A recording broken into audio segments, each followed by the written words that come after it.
So day 3ला आम्ही जटायू अर्थ centre plan केलेलं सगळ्यात आधी व्हिजिट करायचं. असं बोललं जातं की वर्ल्ड्स लार्जेस्ट बर्ड्स स्कल्पचर तो आहे आणि ट्रस्ट मी तिथे गेल्यावर खरंच खूप छान वाटतं. घायाळ झालेल्या जटायूची प्रतिमा तिथे आहे आणि जो सिनरी आहे ना ती अतिशय सुंदर आहे.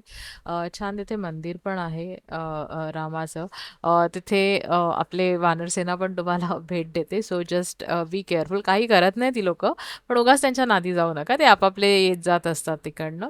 आणि आम्ही ॲक्चुअलमध्ये प्लॅन केलेला की केबल कार राईड घ्यायची. But unfortunately cable car ride तेव्हा बंद होती. सो आम्ही पूर्ण स्टेप्स चढून गेलो. अराउंड 850 टू म्हणजे 826 टू 900च्या दरम्यान स्टेप्स आहेत. इनिशियली थोडंसं असं वाटलेलं एवढा कशा चढणार आम्ही पायऱ्या, बट चढून गेलेलो आम्ही. आणि जेव्हा तुम्ही तिथे पोहोचता ना, अतिशय सुंदर वाटतं तिथे. आणि मेक शुअर तुम्ही ना थोडी कॅश स्वतःजवळ ठेवा, कारण सगळीकडेच UPI चालतं तिथे असं नाही आहे. तो कॅश बरोबर ठेवा.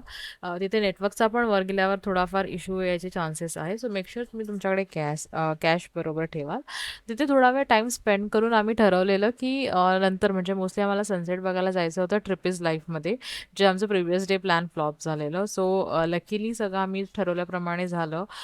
प्रॉपर जटायू अर्थ सेंटरमध्ये आम्ही टाईम स्पेंड केला. अँड ट्रस्ट मी तुम्हाला असं वाटेल की काय तिथे जाऊन काय बघायचं, पण तिथे ॲक्च्युअलमध्ये गेल्यावर जे तुम्हाला एक बोलतात ना की पीस मिळतं ना, ते मी I can't explain you. You have to visit there and you have to experience that. So yes, तिकडची व्हिजिट नक्कीच. मी मी असं नाही बोलणार की तुम्हाला असं वेस्ट वाटेल. छान वाटतं तिथे जाऊन. सो तिकडचं सगळं आम्ही आवरून नंतर आम्ही संध्याकाळी ट्रिप इज लाईफला गेलेलो. ट्रिप इज लाईफमध्ये आम्ही छान सनसेट एन्जॉय करत मस्त कॉफी. आणि ट्रिप इज लाईफचा मेनू अतिशय छान आहे, चविष्ट आहे. क्वालिटी क्वांटिटी दोन्ही छान आहेत. So I will definitely recommend this cafe.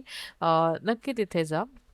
आणि अशा प्रकारे आम्ही तिसरा दिवस आमचा शॉर्ट अँड स्वीट आम्ही प्लॅन केल्याप्रमाणे एन्जॉय केला.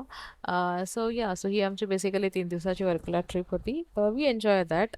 इफ तुम्ही पण जर प्लॅन केली असेल किंवा तुम्ही ऑलरेडी व्हिजिट केला असाल, तर मला कमेंटमध्ये नक्की सांगा की तुमचा एक्सपिरियन्स कसा होता. थँक्यू.